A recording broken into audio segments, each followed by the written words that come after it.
Jai Hind friends, welcome to Unacademy. On 30 January 1948, Gandhi ji was shot dead by Nathuram Godse. आज के session में हम इस बात पर डिस्कशन नहीं करेंगे कि नाथूराम गोडसे ने ऐसा क्यों किया.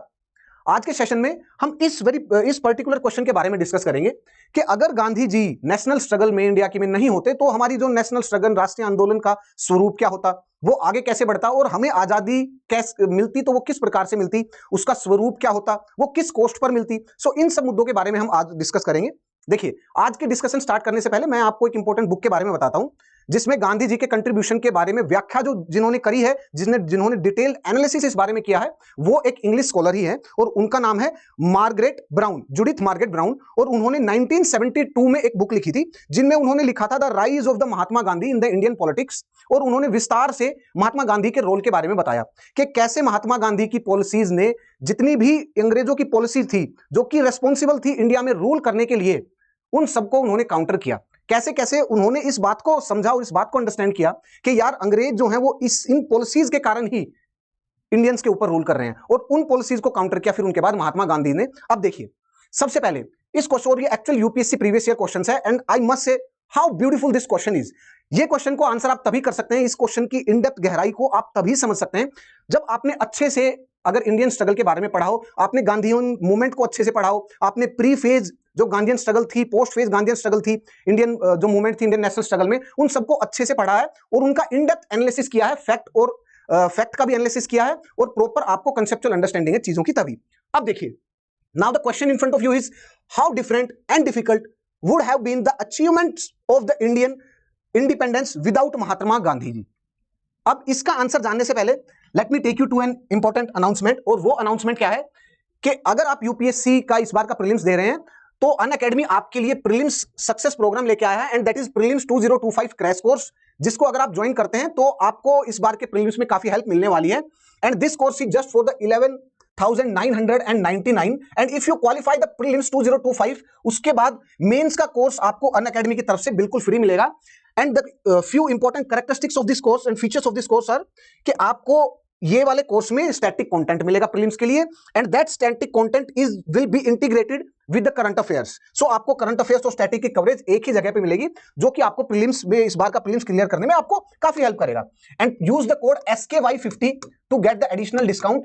और आपको मैं प्रीलिम्स के लिए गाइड भी करूंगा अगर आपने ये वाला कोड यूज किया तो. उसके अलावा द रिपब्लिक डे का ऑफर है वो अनअकैडमी ने आप सभी लर्नर्स के लिए उसको एक्सटेंड कर दिया गया है और वो है आपको 60% ऑफ मिल रहा है with assured success. Now what is the meaning of the term assured success? इसका मतलब ये है कि अगर आप यूपीएससी प्रीलिम्स या फिर 2026 का मेंस या अगर कहीं भी रुक जाते हैं 2026 में, तो जो नेक्स्ट अटेम्प्ट की रिस्पॉन्सिबिलिटी होगी आपकी इंश्योर सक्सेस की, वो अनअकैडमी की होगी. अनअकैडमी आपको एक साल का एक्सटेंशन बिल्कुल फ्री प्रोवाइड करेगा आपके नेक्स्ट ईयर 2027 की प्रिपरेशन के लिए. सो उसके लिए of course there are certain terms and conditions.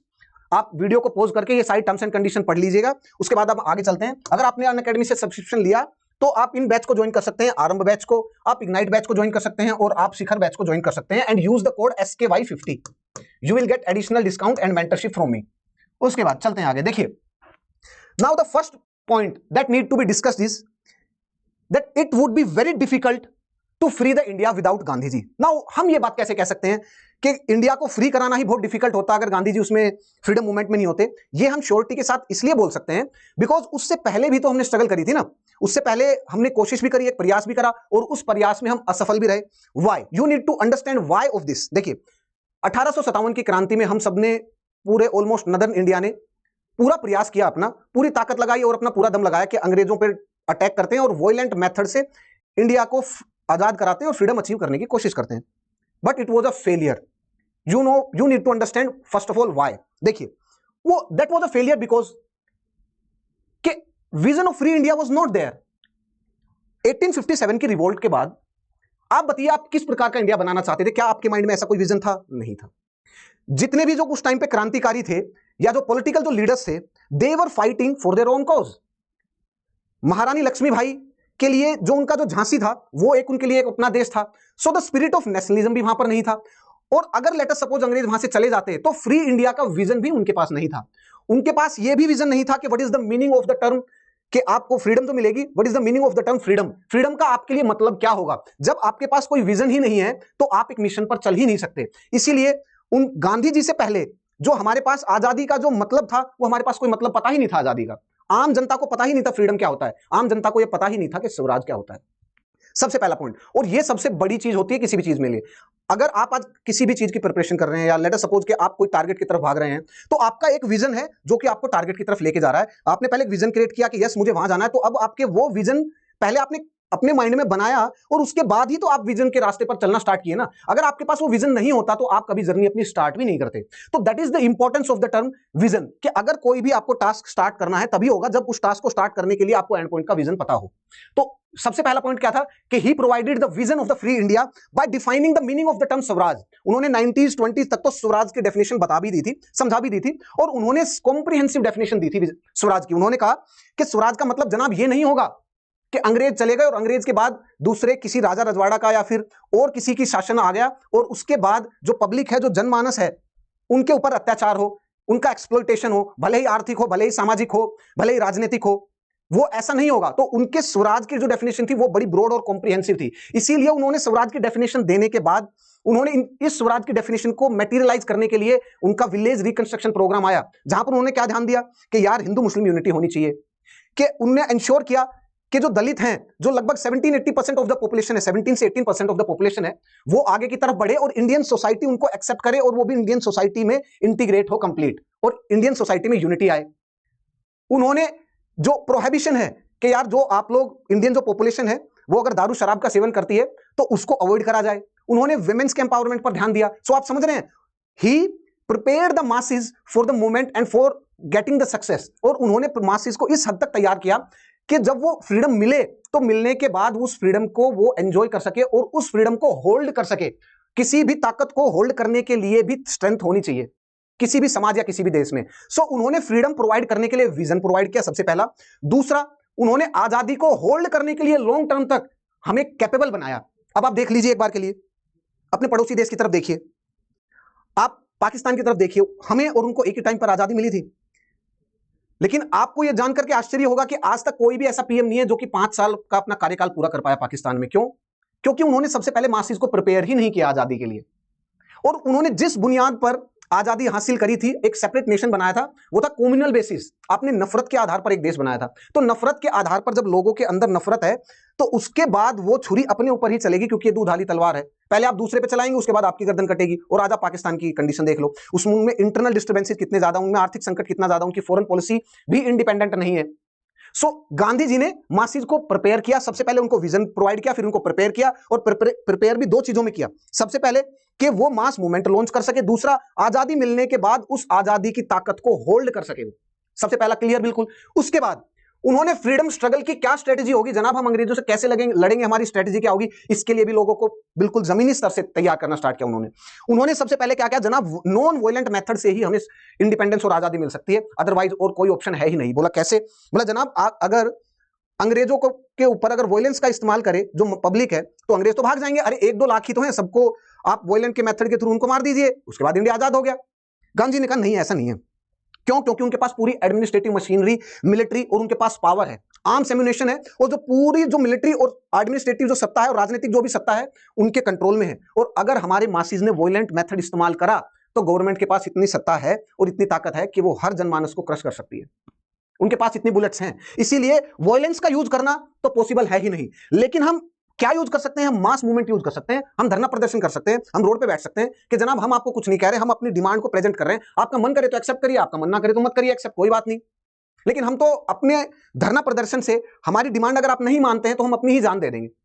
उससे क्या होता है? उससे इंसान के अंदर सिंपथाइजिंग का एलिमेंट आता है किसी भी ह्यूमन बीइंग में। अंग्रेज हमारे साथ मिल जाएंगे जो कि वहां के जो सिंपथाइजर होंगे, हमारी जो इंडियन मासेस है वो सिंपैथी के बॉन्ड से जुड़ेंगी आपस में। हमारे जो अलग अलग जो सेक्शंस हैं समाज के, be it religious section, different religious section, be the different sections of the caste on the basis society, on the basis of the caste, आप जेंडर के बेसिस पर सोसाइटी का डिवीजन देख लीजिए, वो सारे के सारे डिविजन्स को मिलाकर के एक सोसाइटी बनाई, इंडियन सोसाइटी, गांधी जी ने, और उसको मास मूवमेंट का रास्ता दिया। और मास मूवमेंट में भी गांधी जी ने क्या स्ट्रेटजी अपनाई? Struggle to struggle. Gandhi ji ने कहा कि जनाब हम मास मूवमेंट लॉन्च करेंगे लेकिन कुछ समय के लिए लॉन्च करेंगे, फिर उसके बाद थोड़ा गैप देंगे, फिर नई मास मूवमेंट लॉन्च करेंगे, फिर थोड़ा गैप देंगे। फिर लोगों ने क्रिटिसाइज किया गांधी जी को कि जनाब आपने एक मास मूवमेंट लॉन्च करी, वो 2 साल तक चली, ठीक है, उसके बाद अंग्रेजों के ऊपर प्रेशर आया, आपने ऐसा क्यों नहीं किया कि इसको 3-4 साल और कंटिन्यू करते, भले ही वॉयलेंस हो रहा था, हो जाने देते, क्या बात थी, अंग्रेज तो चले जाते ना। गांधी जी ने इसका कोई जवाब नहीं दिया, क्योंकि गांधी जी इस बात को जानते थे कि कोई भी मूवमेंट इनफाइनाइट टाइम तक चल ही नहीं सकती। अरे लोगों की भी तो क्षमता होगी ना कोई। आप अगर कभी किसी मूवमेंट में, आंदोलन में चले जाइए, समझ लीजिए आप अगर किसान आंदोलन में अगर जाते तो कितने दिन तक अपने स्कूल, कॉलेज या अपनी जॉब वगैरह इनको छोड़ करके बैठ सकते थे आप लोग? मात्र 1 महीना, 2 महीना, 4 महीना, 6 महीना, 1 साल, लेकिन 5-10 साल तो नहीं बैठ सकते थे ना।